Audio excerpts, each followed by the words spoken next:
বাংলাদেশে বৈষম্য বিরোধী ছাত্র আন্দোলনকে কেন্দ্র করে উদ্ভূত পরিস্থিতিতে রাষ্ট্রপতি মোহাম্মদ সাহাবুদ্দিনের কাছে পদত্যাগপত্র জমা দিয়ে দেশ ছেড়েছেন শেখ হাসিনা।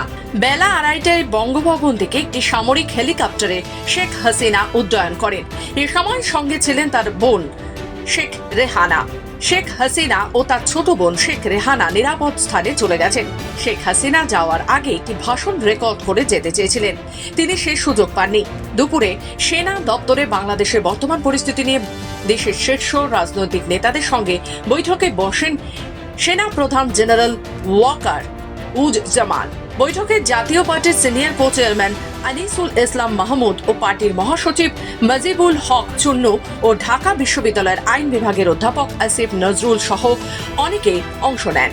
বৈঠকের পর বিকেল 3:50 এক সংবাদ সম্মেলনে সেনাপ্রধান জেনারেল ওয়াকার উজ্জামান বলেন, অন্তর্বর্তীকালীন সরকার গঠন করে বাংলাদেশ পরিচালনা করা হবে।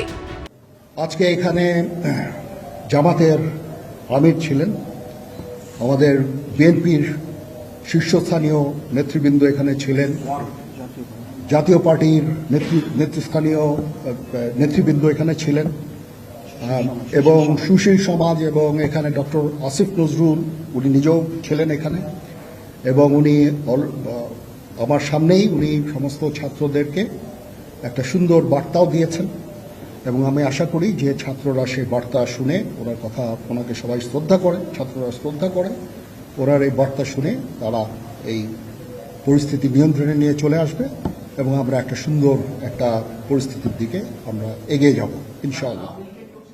অপরদিকে আন্দোলনকারী ছাত্র জনতা দুপুর 2টোর পর শাহবাগ, সায়েন্স ল্যাব, যাত্রাবাড়ি, রামপুরা, বাড্ডা, খিলগাঁও, মোহাম্মদপুর, মহাখালী, উত্তরা, গাবতলী সহ ঢাকার সব গুরুত্বপূর্ণ পয়েন্ট বর্তমানে আন্দোলনকারীদের স্লোগানে উত্তাল হয়ে ওঠে। বিভিন্ন এলাকা থেকে জনস্রোত এসে মিশছে শাহবাগে। ছাত্র জনতার স্বতঃস্ফূর্ত আন্দোলনে স্লোগানে ঢাকার রাজপথে উল্লাস ফেটে পড়ছে। গুলি করে শিক্ষার্থী ও জনতাকে হত্যায় জড়িতদের গ্রেফতার ও শাস্তির দাবি করেছেন তারা। একই সঙ্গে বাংলাদেশে সুশাসন ফিরিয়ে আনার দাবিও জানাচ্ছেন। কোথা থেকে আনলেন? ভিতর থেকে আনছি, আমাদের সম্পদ, আমরা নিজেরাই এটার দায়িত্ব নেব, এই নিজেরাই আমরা আমাদের সম্পদের দায়িত্ব আমরা নেব। মানুষের আমরা বিচার চাই, এই সরকার পতন হয়ে শেষ না, এর আমরা ফাঁসি চাই, এই যেন দেশ থেকে পলাতে না পারে। 1952 সাল প্রশাসনের কাছে চাই পলাতে না পারে, প্রকাশ্যে ফাঁসি দেওয়া হোক, প্রকাশ্যে ফেরাউনের ফাঁসি দেওয়া হোক, প্রকাশ্যে ফেরাউনের ফাঁসি হোক। অপরদিকে হাজারো জনতা স্রোত প্রধানমন্ত্রীর বাসভবন গণভবনে ঢুকে পড়েছে। আন্দোলনকারী ছাত্র জনতা গণভবনে ঢুকে উচ্ছ্বাস প্রকাশ করছেন। বেলা 3টের কিছুক্ষণ পর আন্দোলনকারীরা মিছিল নিয়ে গণভবনে প্রবেশ করেন। এ সময় ভেতরে তাদের লুটপাট ও ভাঙচুর করতে দেখা যায়। এছাড়াও গণভবন ও জাতীয় সংসদ ভবন দখলে নিয়েছেন আন্দোলনকারীরা।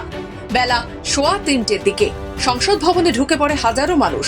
এছাড়াও বিকেল 4টের দিকে ধানমন্ডির আওয়ামী লীগের সভাপতি শেখ হাসিনার কার্যালয়ে আগুন দিয়েছেন আন্দোলনকারীরা।